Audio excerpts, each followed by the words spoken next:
We have with us tonight Sergeant William Reed.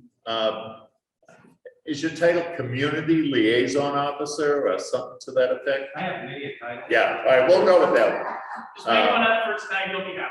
Yeah, but he's with us we're gonna first start off with what are the responsibilities to the communities, in particular our community, from the Mesa County Sheriff's Office, and what is Lake Limerick's residents' responsibility as far as coordinating with the Sheriff's Office. So we're going to try to get started now, and then we have a number of issues that we'll go into as a result of that. I'd like to try to limit questions initially up until we can get some of the speaking out of the way, and then we'll certainly entertain questions. Some of them might be answered already as we're moving along. So to start off, is that clear to everyone? Okay, thank you. Rule usually is, I don't want people to be suffocating in their mask, but if you are sitting down with somebody that you usually sit with, you can lower your mask. If you get up, please put your mask on. If you have to go to the restroom or anything, please have your mask on, because those are the rules that we like to follow. And if you are asking a question, please, when you stand up, please lower your mask so you can get the question out so we can all understand what you were saying. So thank you. All right, Sergeant Reed, if you want to come up. And it was not easy getting Sergeant Reed here because he's, got a lot on his schedule. But we appreciate you being here, sir. Thank you, John, and I want to tell you I like your haircut. Thank you.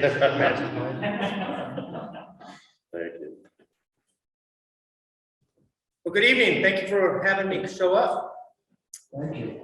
Where do we want to start? I'd like to start on what the responsibilities are for Lake Limerick and for the Sheriff's Office when we have issues and problems.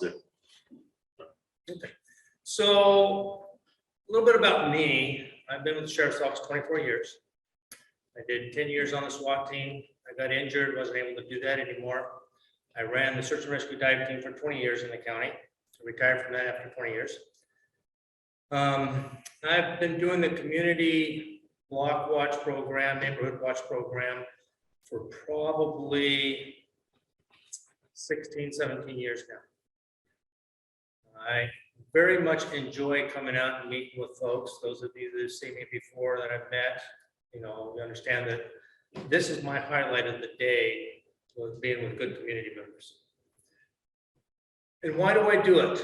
Because we as a Sheriff's Office, we work for you, okay? We are your employees.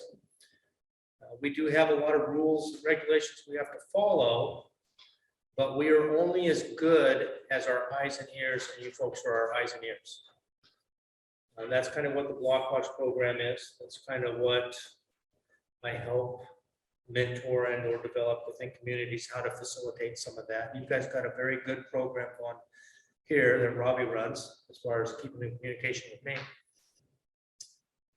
But what do we need as a Sheriff's Office? First off, if something happens in the community, we need to be notified, whether it's a 911 call or a non-emergency dispatch number call. You need to be notified. If you believe a crime has been committed, call 911 and report it. If the dispatch is busy or it's something that's not urgent, they'll give you the non-emergency number and have to go back. Because I have no way of knowing if something is happening in the community if it's not reported. Secondly, many of you have the contact with Robbie. If you're starting to know stuff, reach out to her and let her know so she can send you the incidents. Because I'm not going to be aware of everything that goes on in any individual community, because the way our reports go and everything else, I mean, we're probably up to 120 calls so far today. I just can't stay on top of all that. But what happens is those block managers then send me information periodically of what's going on or the trends that's happening in the communities, and then I can go back and research things. I have that ability to go back research it, possibly pull things together, and maybe we can develop a case or develop an MO so we can stop it from happening to other folks. That's what I mean about you guys are our eyes and ears. We need to have the reports put in. We need to have detailed information. I do know that in my 24 years working in this county that there are a lot of. Does this thing work? That's actually for the. You could just speak up just a little bit. All right, I can do it. Figure you're used to But you that. don't have to stand, you can move out a little bit. too. As long as you're in front of the microphone. I don't want to make people uncomfortable. Look at this down, so talk. I do know that in the 24 some odd years that I've been doing this, that there are people in the community that are afraid to use their names because of fear of retaliation. That's okay. If you want to remain anonymous, tell our dispatch that you want to remain anonymous. Just get us the information. Okay, we may not be able to act as. I like to walk around and meet people, okay? I may not be able to act as efficiently on an anonymous tip as I can with a named person or a named victim, but it still gives me information that something's happening. Right, and that's that, and I say me, and that I'm saying that for the sheriff's office. Because if we don't know what's happening, we've got a large county, 5 to 7 people working, and we may not be able to just be in every development at any given time. So we're going to go to the ones that are calling. We're going to spend our time there. I do know of some areas within this development that have been heightened in attention from the sheriff's office recently. And that's because of information that we have received that we've been able to compile and has brought us out to show special attention. Okay, does that kind of answer some of the questions so far? Sure. Okay, nice. Anything else that you guys all want to? If no one's saying anything, we can move along a little bit. Let me talk about Mason. John, Oh, I'm I sorry. have one question. Oh, I'm sorry, Russ. So you talk about neighborhood watch. How much neighborhood watch is in this community? I've seen a few signs, but I know there's no neighborhood watch over in mine. Okay, so you need to, Could you repeat the question for the people at home, if you don't mind? question was how much neighborhood watch is within Lake Limerick community? So at one time, there was a significant number of people. I mainly contact and communicate with Robbie. So you'd actually have to reach out to Robbie to get any numbers of who's still actively participating. Way it's set up is I have 1 or 2 contacts per community, and those contacts disseminate or gather information from the rest of the contacts within the community. But with that said, there's nothing stopping you or your neighbor or anyone else from calling us directly. It's just the neighborhood watch is great for compiling information and for me disseminating information if I have something that's of special interest to a certain community or the counties wide. I can send it out to that person, they can disseminate it out. Because I have so many email addresses as it is, you know, to have every one of y'all's email in my system is just gonna be overwhelming. Any other questions, sir? How does the community watch differentiate from any other 911 call or information call? How does that get back to you, to dispatch, or doesn't? No, it doesn't. Dispatches immediately. The community watch gets to me secondary. So what happens is if you are seeing something, okay, let's do an example. Every day that you guys get up and are active, you see something different. Whether you're walking your dog, going on the golf course, driving to and from the store, if you're not doing this on your phone when you're doing it, you're looking outside. You're going to see something, all right? When you see something that's not normal or not what you normally see, that's something you need to pay attention to. It's an anomaly, right? Those anomalies, if they make your attention get enough, but it's not something that you think is a crime or something that requires a 911, that's where you go to your block watch manager or captain, whoever it is that you know, and say, this is what I'm seeing. They would in turn send that information to me, and we start developing trends or maybe a target list. Okay, that's the difference. 911 is immediate. Okay, you're gonna call 911, they're gonna say, what are you reporting? The 911 call should be followed up with the block watch manager. Say, these are the calls we called in on these dates. Here's the case numbers. Because they can send that to me. And when I'm working, I can pull those case numbers up and see if there's any trends in them. I can start compiling stuff that way. So I'm actually doing a follow-up later date. And with that said, I can then turn around and get extra bodies if they're available to target an area. Okay. So, and that's kind of, like I said, we know of a couple of homes within this community that have came to our attention, and we're actually showing a little bit more presence in there because of the information we received. Well, I have a question here that is on mail theft. Yes. And one of the issues was they saw someone going into these various mailboxes, and I believe they called 911, at least I hope they did. But do they call 911 in that case, or do they call the non-emergent number for they could see someone stealing mail? They didn't get the license plate or anything, but they saw it. They did go to the post office and the mail carrier, and they were told, there's nothing we can do. You have to report it to the sheriff. Right. So the question is someone saw a mail theft taking place. They didn't get a vehicle license plate, but they saw it taking place. Do they call 911 or they call the non-emergency?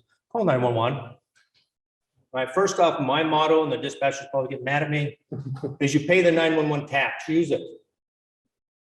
If they're busy, they'll tell, and it's not emergency, they'll tell you to call back on the non-emergency number. Call 911 first. Okay. Report those, because even if you don't have a license plate or you don't have a good description of the person, I could be 2 houses down leaving another call. And as I pull out, there it is. Or it could be an hour before I get back to you, depending where I'm at in the county. Okay. You don't know. You don't necessarily know where we're at, because we don't always talk on the radio when we go to calls.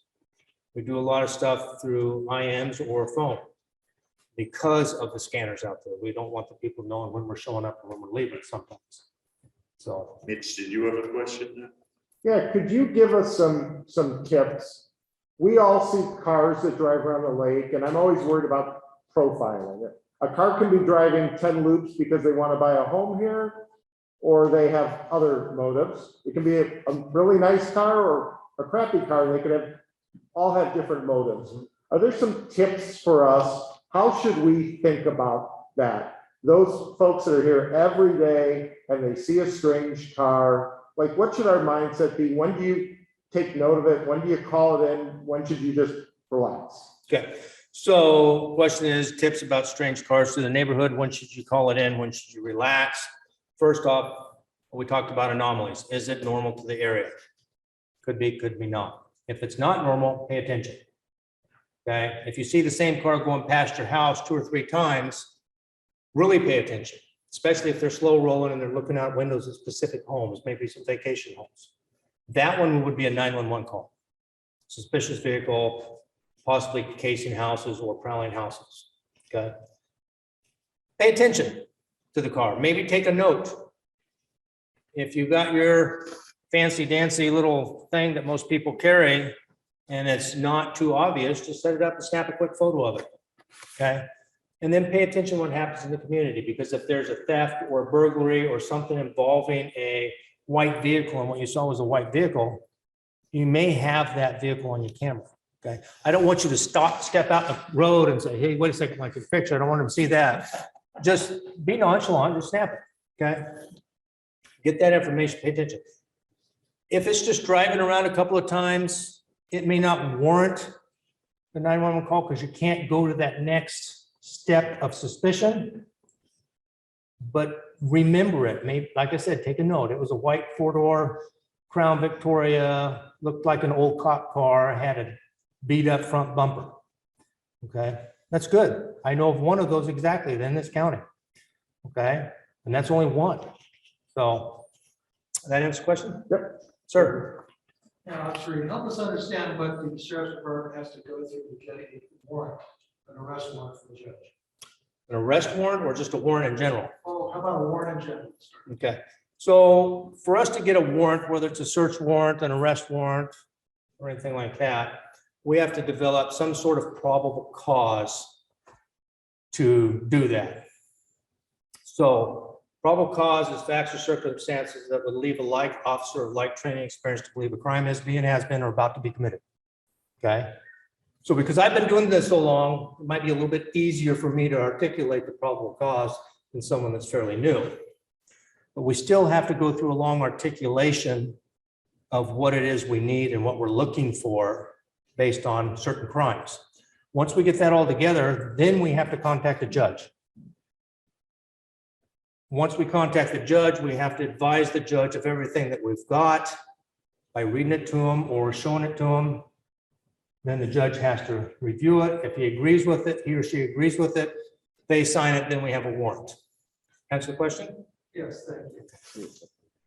Any other questions? One of the issues that are in this community is, well, first of all, as far as filing reports, the importance of filing a report that the sergeant has already mentioned is that it helps the Lake Limerick HOA develop documentation on particular properties. We could then send warnings, send a fine for nuisance, whatever activity is going on in that residence or empty lot, whatever it is. We can then act upon because we can call those reports and we'll have the reports as well as the neighbors' complaint forms. So it's really important to get those reports in. But one of the issues is that we have a number of what we call drug houses in Lake Limerick. And those houses, with all the activity going on within those properties, neighbors have called constantly to the sheriff's office. At one point in time, and I don't see the person here tonight that might be on Zoom, but at one point in time, the deputy said to the neighbor, "Why do you keep calling us? You know there's nothing we could do about this problem. We're not," even though they had it on camera that they took the mailbox right off of the post and put it in their car, they said there's nothing we could do. So what would you say about that? Okay, so let's attack both questions. The question is about drug houses and the question is about video or cameras of mailbox theft. Okay, so the drug house, as many of you know or may not know, last year legislation passed a whole bunch of laws that really affect how we do business. One of the laws was dealing with drugs. At one point in time, the beginning of the year, all drugs were legal. And they have since then turned around and made it where it's a misdemeanor offense for possession of your drugs like heroin, meth, fentanyl, that kind of stuff. Okay, with the caveat on that if you catch someone in possession of drugs, they have to have 3 documented referrals before they can prosecute. And referrals is to a treatment facility. So it's really like, what are we supposed to do? Now, when we find it, we take it, we document it, and we do what we can. We can't even write a ticket for it. Right, so that really hurts us in the drug issues. The only thing we can deal with is delivery of a controlled substance. The sales. Now, how do we get sales? Unless I'm standing next to someone when they do the delivery, it's almost an act of God before I can get that. Now, there are times we can articulate it and we can get it, but it's real hard to do it unless I have someone that's willing to go out and buy it and do it on recording when they're buying it and everything else. That makes it a little bit more easy. Okay, and those are few and far between, and we, with our staffing the way it is, it's hard for us to get any of that going. So we're doing the best we can on the drug side of the house. We're still putting pressure on these people and doing that, but with the way the courts and legislation took our hands on the drug side, it makes it very difficult to do that. Now, video or camera of someone committing a crime. I don't know about this particular incident because I don't know what the video showed. I don't know where the camera shot showed, whether it gave a license plate number or a good description of who it was so we could positively ID. I don't know that. If it's something that we can use a positive ID on, we got a crime, we'll go after it.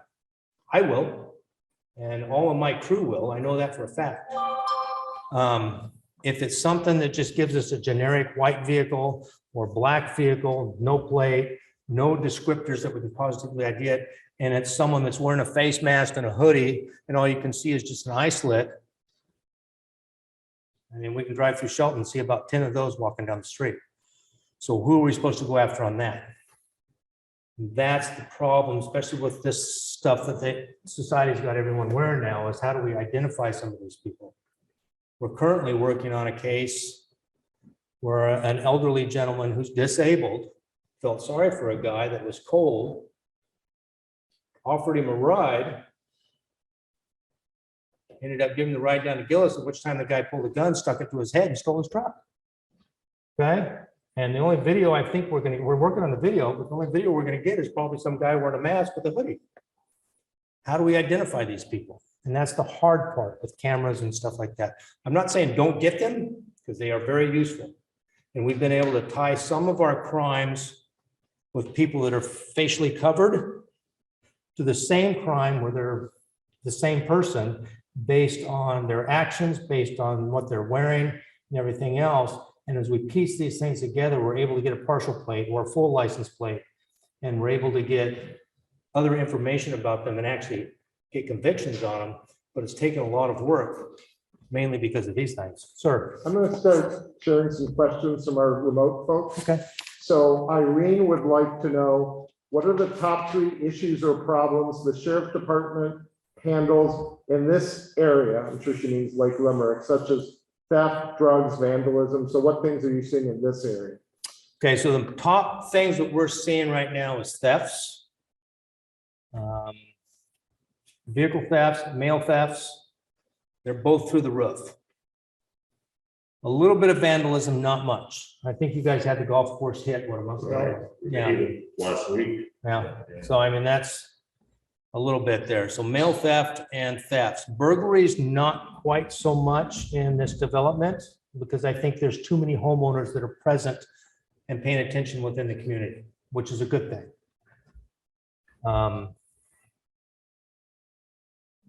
I think that's about the 2 primary things that we're handling in the Lake Limerick immediate area. Okay, here's another question. We had people walk on our property during snow week. We had a male walk up to our front fence carrying a machete. What is going to be done to protect us? The person came from a known drug house on Dunvegan. On Vegan. So, and that's probably a more general question too. How should we think about issues like that?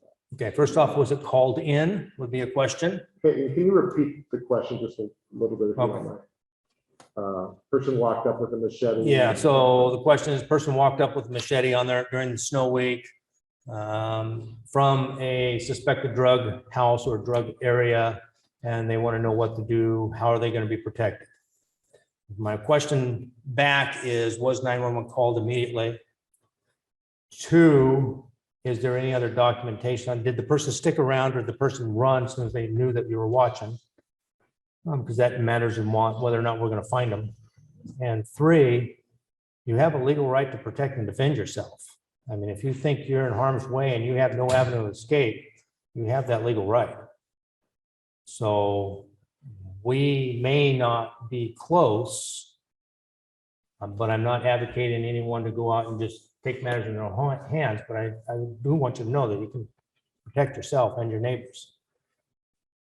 After you call 911, call a neighbor, call someone that's close that can come over and maybe be eyes on and assist. All right, keep your distance. If they're armed, keep your distance. Lock yourself in your house. So no more. Sir, If you feel capable and somebody's on your property, you know, good, you can confirm. I'm not going to tell you what you can and can't do. I'm Can you going to repeat say, that on Oh, your property. the gentleman in the back said, if you feel capable and someone's on your property, can you confront them? Okay, so my feeling is you as a citizen can do what you feel is right to protect your property and all that, okay? I don't want someone going out and putting themselves in harm's way with some of these people, because if you've ever been in a fight with someone that's on drugs, it's not fun. Okay, I've been in several, right? And I've got the injuries to prove it. The bottom line is this: you have the legal right to protect and defend yourself and or others. It's your property. You have the legal right to talk to whoever comes on your property without permission. Okay, just don't put yourself in harm's way. Don't step over that line where you become the aggressor.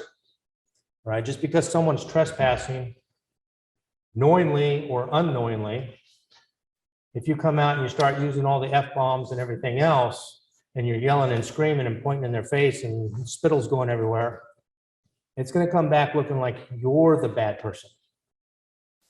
And a case in point that I did years ago was there were some teenagers playing baseball, older teenagers, young adults, playing baseball in a community street. They were known to be hotheads and verbally aggressive to people, but they threw the ball and they missed it, and it rolled into this elderly lady's yard. They walk over to get their ball and pick it up. She comes out with a 9mm, pointing it in their face, and runs them off the road. Okay. They get it back out on the road and they call her every name of the sun. Okay. I ended up arresting her because she came out armed for no reason, threatening to shoot these kids. But and I felt bad about it, but she did wrong based on the law. When it went to court,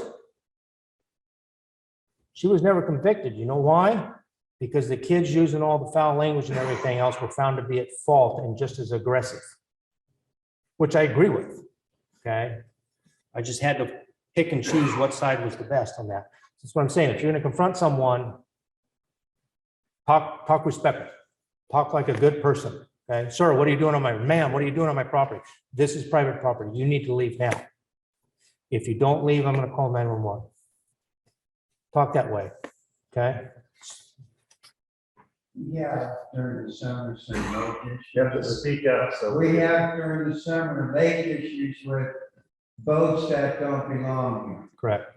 And we've all kind of confronted them, but I would like to know, what's the idea of a bunch of us lake house on the lake owners to get together with some texting to where we can get a little support when we say you don't belong here? Instead of calling the sheriff, waiting for hours for something to happen, I think we need to be a community that's a little bit more involved with helping ourselves. So if 10 of us go up at once and said you need to leave, that might be a good deterrent, doing it politely, opposed to one guy saying, thanks man for coming back and I hate it. Go ahead. Microphone. Oh, I'm sorry. So the question is, what do we do when we have illegal boats on the lake? And should we confront them? Should we get a bunch of people together? Well, first of all, we have a lake dam committee that I would advise anybody with these type of issues to come to the lake dam committee, because we also have something called lake patrol. And although in the past, Lake Patrol has been not as effective as it should, and I'll go into part of the reason right now.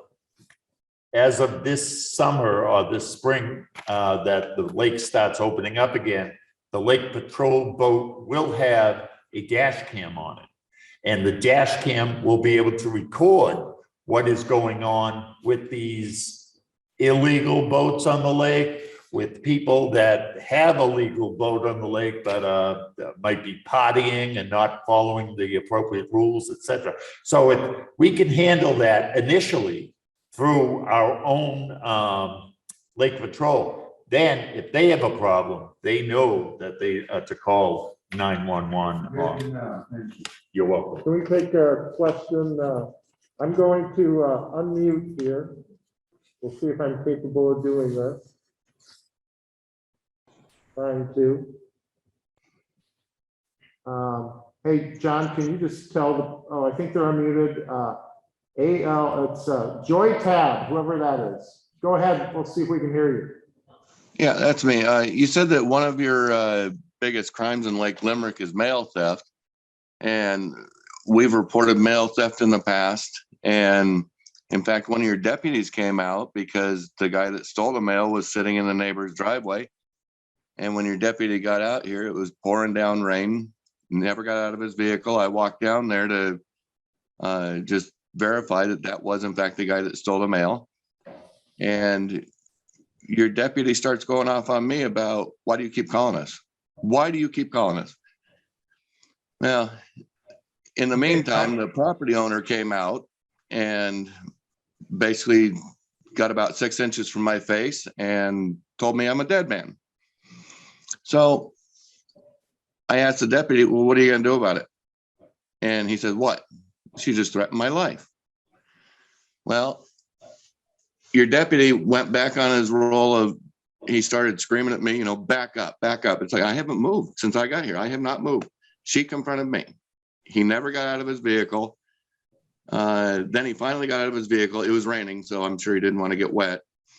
But in front of one of my neighbors, the same one that complained about the machete in the backpack earlier, stated that right in front of him, it's like, why do you keep calling us? It's like, because people are breaking the law. Isn't that what we're supposed to do? The good deputies are telling us to call in, and you see something, you report it. That's exactly what we've been doing. Now, for this deputy, 4 or 5 times, in fact, he came on my property with you because you were looking for the blonde-haired dude over at 51 East Dunvegan Road. It just seems like the sheriff's office isn't backing us. Lake Limerick, their hands are tied and our hands are tied. If we take it into our own hands, then we're probably going to wind up in jail. So it just seems like a real point of frustration dealing with these crackheads. Nothing ever gets done. I mean, you guys have popped people with drugs over there and dumped the drugs out on the street and ground them into the dirt. So I guess my point is there really any point in calling you guys? Because unless there's violence or a weapon involved, to me, it seems like nothing's ever going to happen. And when I talked to the prosecuting attorney the other day regarding auto theft, the kid's facing 65 years. I asked the prosecutor, what's he going to get? Maybe 2 to 4 months. And it still hasn't gone to court. So to me, it seems like our judicial system is so screwed up. Your guys' hands are being tied to a point where you can't do anything. Our hands are tied. We can't do anything. What are we supposed to do? Okay. So I kind of understand a lot of that question, and it's a lot for me to repeat. Everybody can hear that one. Okay.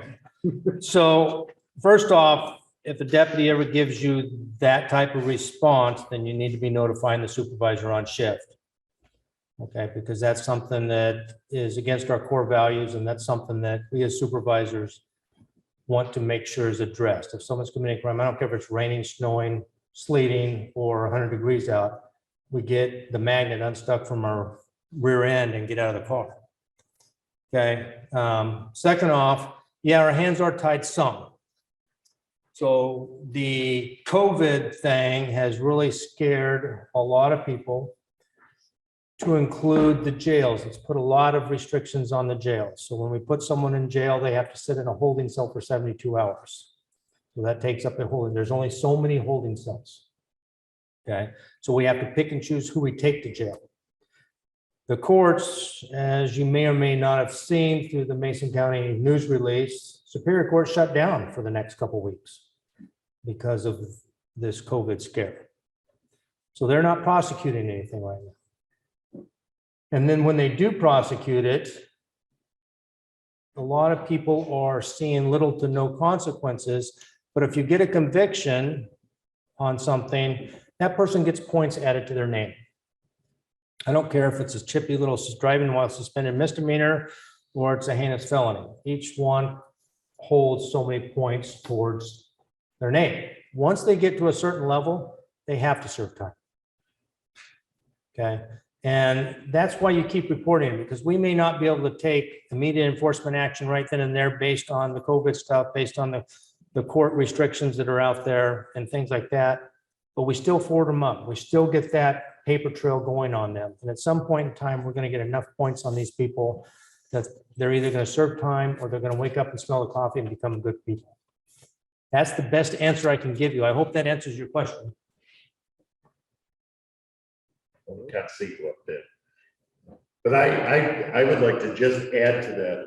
Sergeant. It partially answers my question, but doing what you told me to do, I did call the sergeant that was on duty, and she told me that my neighbor was within her rights, her First Amendment rights, by saying whatever she wanted, freedom of speech. She can go ahead and threaten me. And it's like, no, that's not true. So even following your advice, that was a failure as well, because I called her immediately after it happened. And, you know, that was the response that I got. Now, you guys have been called to 51 East Dunvegan Road, I don't know how many times. I mean, you should have enough by now over the course, well, since 2016, she moved in. There's still traffic going constantly. I mean, it's like pretty much 24/7. Neighbors around here can't sleep because of the loud mufflers or no mufflers. You know, I mean, it's never ending. And it's basically putting us into a point where between that house and the homeowners association, we're ready to leave Lake Limerick. You know, we got a beautiful home, lived here for several years, and, you know, we're ready to leave because of what's happening around here. You know, it just seems like we're not getting the support that we should get. Even when they're dead to rights wrong, you know, they're back out on the street in a day or two. It's never ending. So I fully appreciate what you're saying, and I am very familiar with the address. This would be a discussion reference to the supervisor's response that you and I should probably have at the sheriff's office with my boss to make sure that we're all on the same sheet of music. The issue with what's going on, there's also another remedy that can go along with what we do, and that is talking to the HOA and see what kind of covenants are possibly being violated. And you can go the monetary fine through the covenants that way, if that's something that's in place. Yeah, there definitely is. So are there remedies in place from the HOA? In this case, in that particular house, the HOA can fine our members up to a point, and they're maxed out as far as fine goes with the HOA. So the question then I would have is, Lake Cushman has a very strong HOA. They've actually gone to the point where they've seized properties. Yes, and we're looking at that as well with our attorneys. We have a number of proposals in, and they're reviewing them right now. But what I wanted to mention, just so you know, oh, yeah, because he'll yell at me. But what I want to mention is that and we all know who he is, the guy with the machetes. And he, at one day, was called in 3 times. I didn't even know it was the same house on Dunvegan. But when the last person called him in that he was on their property waving 2 machetes, had 4 others hanging off of him, the response from the line, whoever they called, 911, or I'm not sure if it was non-emergent, but the response was, oh yeah, we know who he is. And that, of course, infuriated this woman, because if you know who he is, why is he on my property waving machetes? So So, I mean, this is the type of stuff that, Can I add a related question that maybe will tie this up? So we Sure. move on to if there's another one. that wasn't a question, that was just a statement. Someone's saying, can the sheriff's department make more patrols on our street and make their presence known on a more frequent timing? And they're referring to the same address.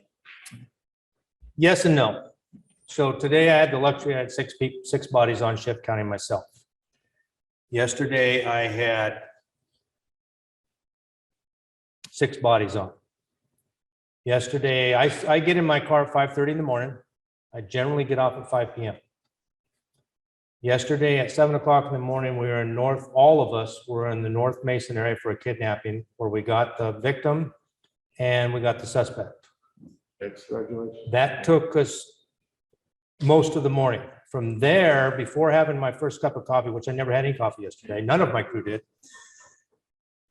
And some of you know how that feels. I was back in the South County for stuff. I worked until 7:30 last night. And that's going from call to call to call. And that's 6 of us. So when we're in the community and we have the discretionary time to drive through, yes, we will.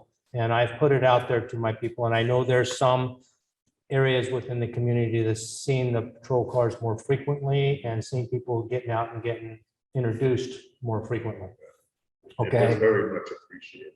but with what's going on, we are running summertime volumes right now on the winter schedule. It's been nonstop, and I would encourage any of you just to jump in a car with me and ride. My assistant Troy Jasmine in the back, who's a volunteer, also a community member, can attest to some of this stuff. Yesterday, like I said, I showed up here for the meeting yesterday. I called Troy up. Where's the meeting? It's not today. Oh, man. That's how much of a brain fog I was in at the end of the shift. Kat has a question. Sir, It sounds like your average shift covers about 6 deputies waiting one time. correct. How many square miles are you trying to do that with? 1,000 square miles. 1,000 square miles? Now you gotta remember, you got Hood Canal cut in half this way, you got South Sound over here. And there's been many a days where I've gone from Elma, which is down in the Satsa Schaefer Park area, all the way to Tahuya and back up to Hoods Park. I don't envy your job. Yeah, so we're traveling some zones. We Sir, have a question from our Zoom group.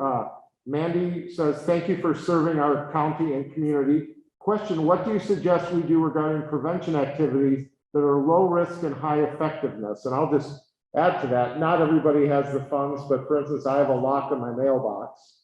So I don't worry about mail theft, but are there things like that that are low risk and high effectiveness that can help you guys focus on the big thing? yes.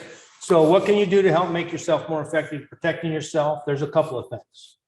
Okay, first off, lights on timers in your house. When you're away, have them pop up. Maybe a stereo on a timer or a TV or something like that. Okay. Motion sensors, camera systems that are visible. And you can talk to Mr. Jasmine back there about some, he's pretty knowledgeable in that stuff. And they're pretty reasonable on some of them.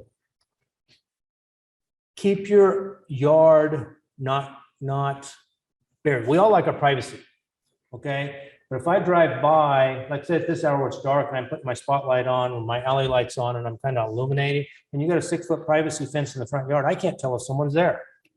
The same goes with shrubs.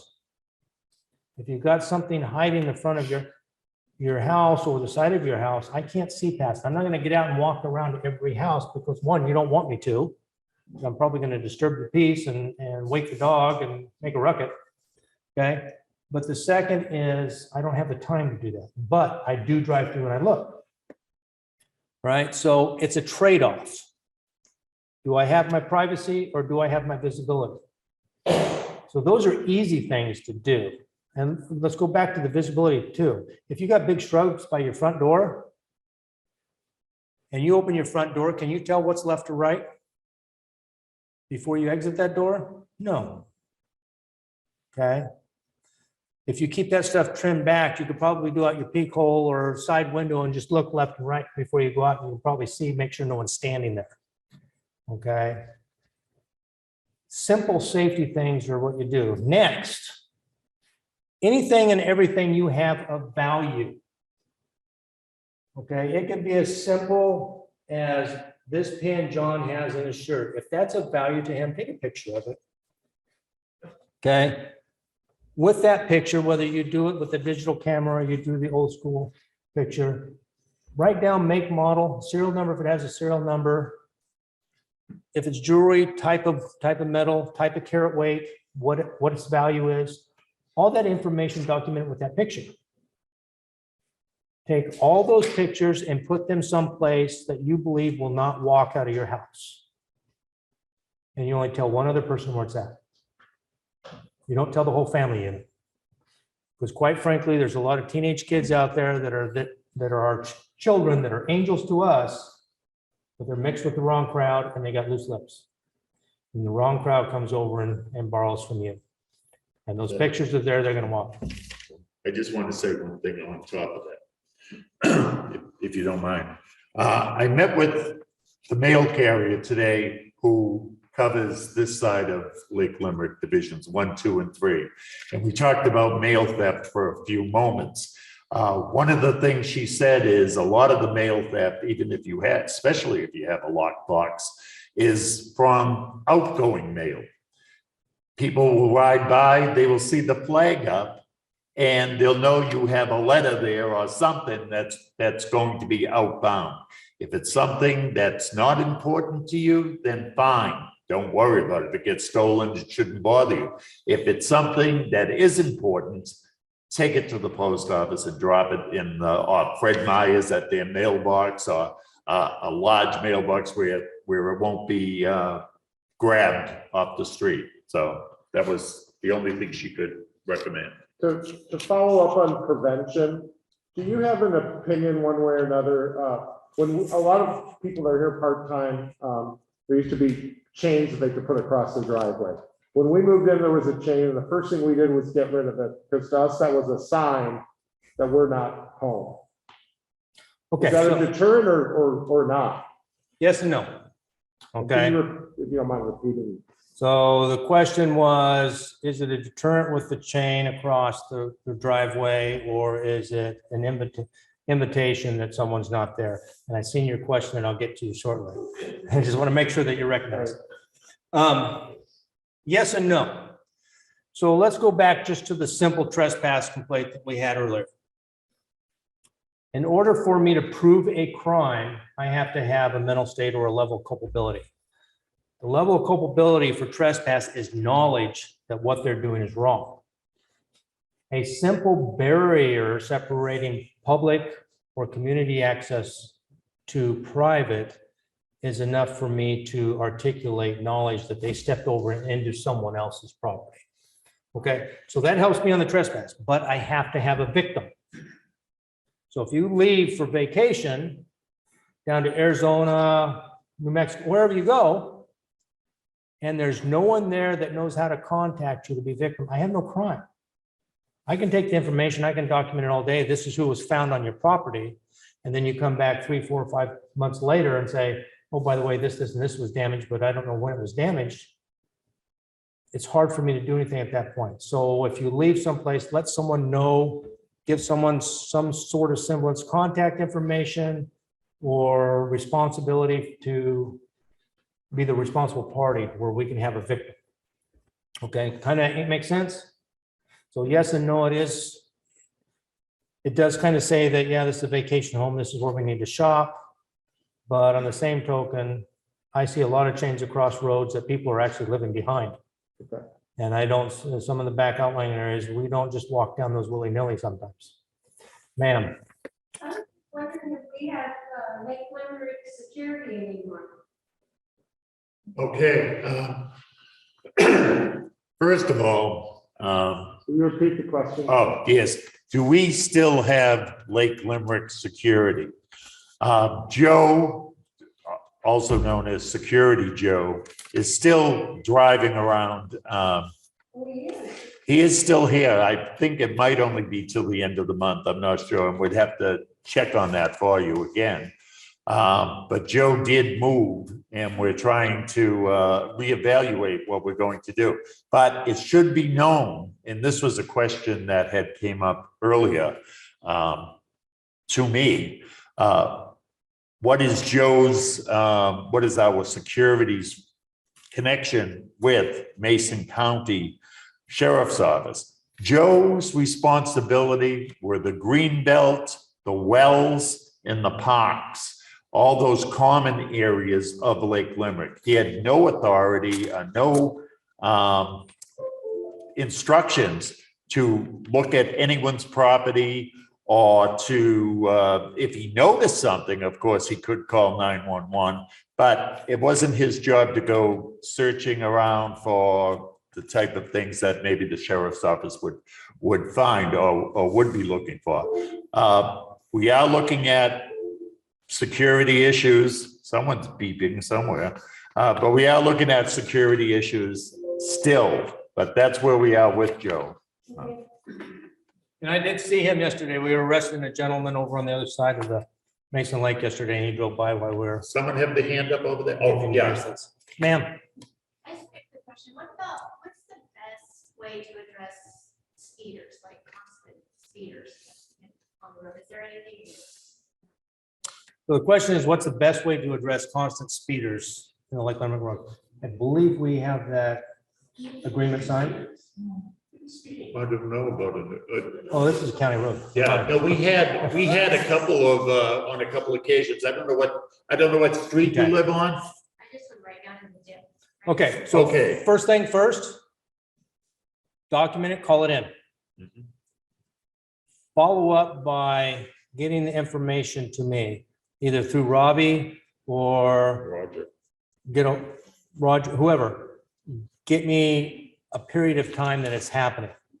Okay, because each of our shifts have a traffic person designated. That's their primary responsibility. If I get a time, let's say between 10 and 12, that you got this issue going on over by Lake Leprechaun, I will make it happen to where I can get someone out here, barring something heinous like the kidnapping and all that stuff, but barring something like that, I will get someone out here. Okay, and the sheriff's pretty agreeable with that, is we work for you. Okay, if you've got something that we can narrow down to a time frame, we're going to try and come in and deal with it, especially something like that, because that's a big safety issue for the kids and people that are walking and playing along the road. Before you say something, Roger here, who is our community association manager, also worked with the sheriff's department and got some of those speed trap signs so we could tell who was speeding and maybe it documented what time it was happening. We had them on a number of different roads here, so. That was county traffic, if you will, public works. Oh, this public. With those Somebody speed got it. signs. Can we take another remote live question? Yes. Okay, we're gonna unmute Stuart. John, can you ask Stuart? We just talking to the microphone, John? Just walk over and say, go ahead, Stuart. Go ahead, Stuart. Hi, how are you? Thank you for coming and joining us tonight. So I live on Dunvegan, and I'm the one who typed in that we had the crazy guy with the machete come. So people on our street often call the sheriff's office because of the disturbance from 51.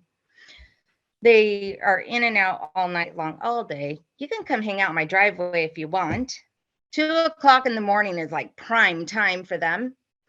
But so what would you like us to do? Like, we have the picture of the gentleman from our surveillance stuff. So when somebody shows up, do you want us to send you pictures or videos? I mean, I don't want to bombard 911 for every little thing that these people do.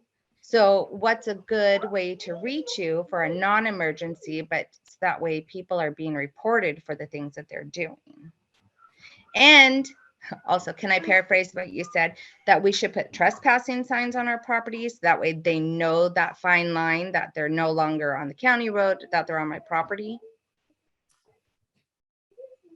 So if there's not a clear delineation between your property and the public access or the neighbor's property, then yes, put some signage up showing that, or a fence up on that. As far as the photos, documentation, if you have stuff for the next 4 months, you can send it to me. I will leave John my email address and you can get it from John. you can send it to me. After that, I'm retired. So it's gonna go anywhere. I'm trying to find a replacement now that'll take over. If it's something that you believe is a crime, 911, I'm gonna tell you that every time.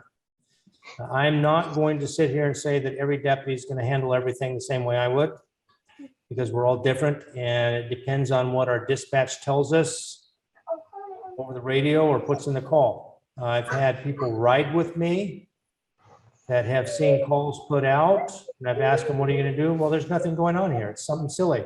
And then we show up at the call and the person's like, I said this, this, and this. What took you so long? Like, well, it's not in my call. Okay, dispatchers are human. They make mistakes. They do a very good job for what they do. They don't work for us. Okay, I mean, they're not part of our entity.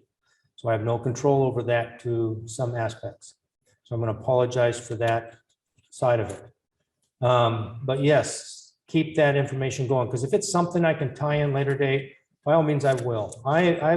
And Troy can attest to this. I've taken cases that are 4 and 5 years old, put them together, and actually got convictions out of them, because I was able to show a trend, which brought me back to some of the older cases, and I got the people to confess based on the totality of everything that went on. So some things don't happen overnight. Some things take time, and some things we can jump on right away. Does that answer your question?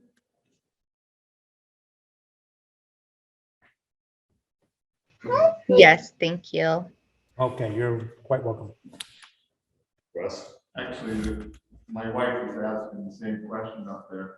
That's what I was gonna ask. Okay, what's the question there? Where the boxes, she sent in 2 emails about speeding cars on the road, and she never received a response at all. Who'd she send those emails to? Who are you emailing? We were emailing the email address that's on the sheriff's. Okay, so the way that works is, and I'm not going to say it's a perfect system, but the way that worked, the email goes in, we have a records clerk or someone in the front office that opens it up and they send that email to the shift sergeant. Okay, and then we have to go through them and look at them. And quite frankly, you should see some of the emails. But we look at it and we try to address each one of them. I'm one of 4. So I don't know which shift sergeant they're sending that particular one to, but something like that, we'd turn around and turn over to a traffic deputy and say, hey, at convenience, go out there. But it's like my graveyard shift tonight. They've got 4 people out on COVID. So I had to call in people from off duty to cover their shift. I myself and another deputy or 2 other deputies are coming at 4 in the morning to cover their shift. So, you know, We understand how busy you are. yeah, so I'm not saying we're busy, I'm not trying to make excuse, but that's that email system. And if for some reason you feel like it's not getting answered in a timely manner, call and ask to speak with the shift supervisor. Okay, and then we can research that way and find out if it's broke. Okay. Okay, The other thing is if you don't feel it warrants a 911 call, but like Sergeant Reed has said multiple times, we do have a non-emergency number too. We use that. And if you don't know where it's at, or you just can't remember, you can't find it, you type it in. If you just go to our website, which is on this paperwork here, we are building a brand new website. It's going to be completely more interactive and give a lot more detailed, quick response to a lot of these things that are coming up today.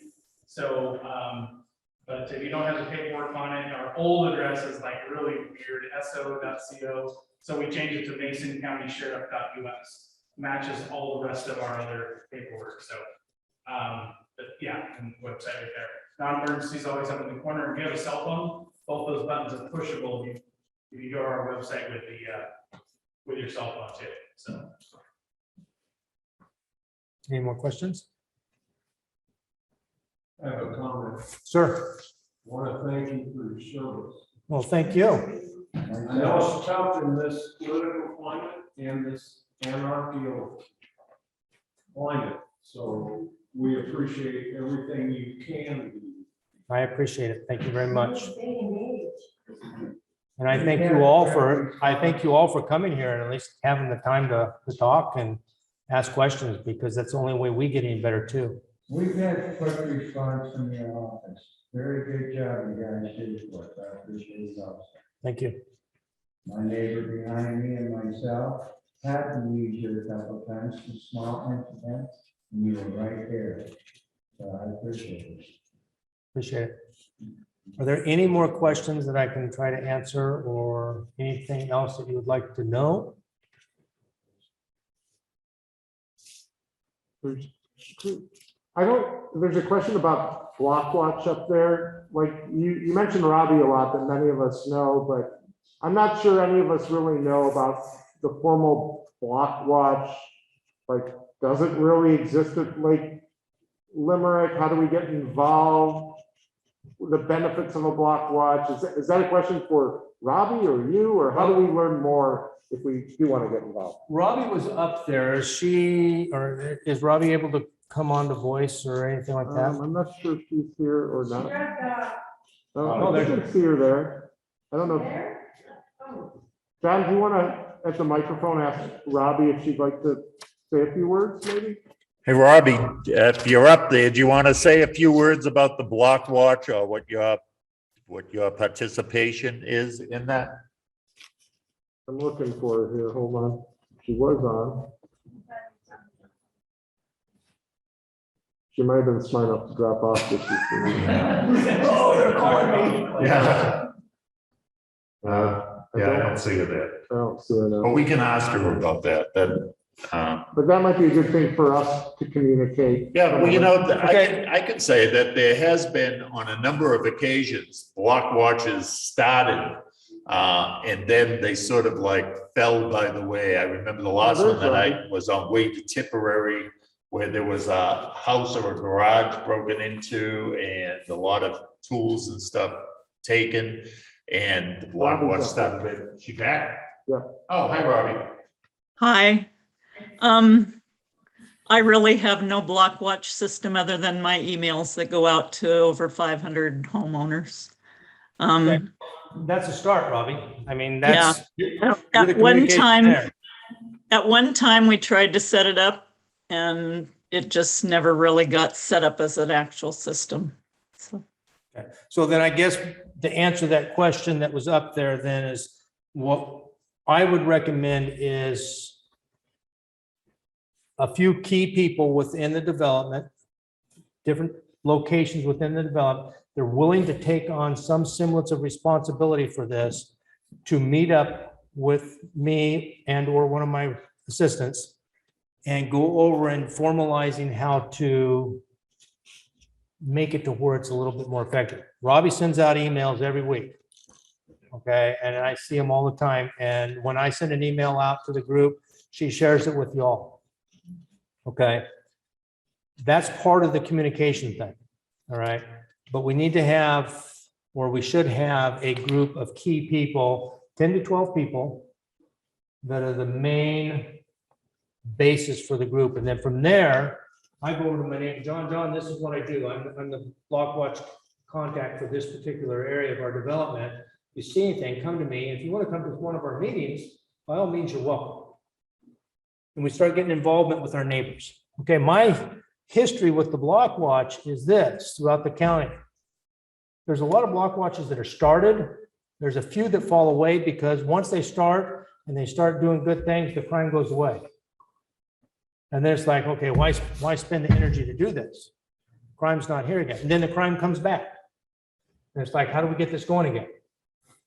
Okay, the ones that are staying at that even kilter where there's not a whole lot of stuff going on, there's still some, there's always going to be some, are the ones that have stayed active. Because the people are still communicating, the people are still paying attention and vigilant in what's going on in the area, and they're making it known that outsiders are being watched. Sure. I've heard the term block watch all my adult life. Is it a formal program? Is it a template? Is it a countywide, statewide, national program? Is So- there a webpage? Through the National Sheriff's Association, they put together what's called Neighborhood Watch. I changed it to Block Watch because Neighborhood Watch is just a blanket thing. And each of our communities in this county are unique. It's not like we're living in a downtown Seattle city block. where everyone's living in a cookie cutter, 10-story high building. We are all different. So I use the term because when I go into a community, I try and curtail what their needs are based on the community needs. So like when I put Cushman was my very first block watch community. Some of the needs up there are not only just the crime stuff, but emergency response, because where they're at. I mean, they were isolated last week. They had no resources, okay, because of the nature of where they live. So we had to go outside of just crime watch and start educating and getting outside entities that are aware of these key contact people. So if something happened, we had access. Not maybe personal access, but access by making a phone call and say, hey, this is what's going on up there. Do you know John so-and-so? Are they able to get out of their house? Because we're being told that there's something bad happening as far as medically or a landslide or something like that. Okay. Crime stuff, I'm never going to ask you guys to go out and deal with that yourself. That's our job. And if I have to hike 5 miles to do it, I will. Right. But that's why I termed it as block watch as opposed to neighborhood watch. And you got a couple flyers there that'll do that. National Sheriff's Association, go there, look up their neighborhood watch thing. There's a whole bunch of training programs you can get into there also once you get in. Sure. We're using social media a lot nowadays, I've noticed around here. Mhm. On any matter. I mean, if your doctor's floating away, if your car's driving down the street, doesn't matter. So I really appreciate that from everybody around here. I consider that more like a block watch also. It is, because that's letting the neighbors that are on this electronic leash here that, oh man, it just pinged. Let me see what's happening in the community. Oh, there it is. It's happening right there too. Now I can call it in. So any other questions online or here? Well, I just want to say that Sergeant Reed did give me a few of his business cards, and of course, we know there are going to be collector's items, seeing that he's retiring. And hopefully, we can do this again before you leave. We were hoping we might be able to get a meeting in every 4 months, 3 times a year. We know other communities in the Mason County do get to have more frequent meetings, but we figure we're such a large community, we really need the help, and so we do appreciate it now, and appreciate you being here and Troy being here. And I guess Troy, you printed out some packets. Or Yeah, I think most people got them. We have packets here, and then I also, we were just talking social media, I posted it on our Lake Limerick community group as well. Okay. For anybody wants to share that. So if there's nothing else, we can say. Oh, you do? Yes. Oh, all right. It's cutting me off, John. Yep. Okay, so as I said, I'm retiring. Okay, I've been a servant my whole adult life. I retired from the Army. I'm retiring from here. I ran a search and rescue dive team because I believe in serving my people, my communities, my fellow brothers and sisters of this great country. Because I'm retiring, I'm not quitting being a servant. I am moving to Alaska. I'm putting together a retreat for veterans. So I'm going to continue doing this and move forward. That's the heart of most of your deputies that work in this county, is that same mentality. We work for you. We take it serious. Unfortunately, we get our hands tied a lot, and it's very frustrating on our part. Okay. I just want to say, we appreciate you very much. Thank you. Thank you.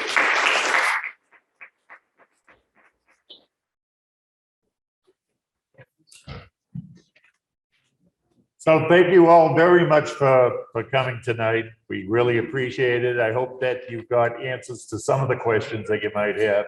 And we are being very diligent in staying on top of these things. So thank you.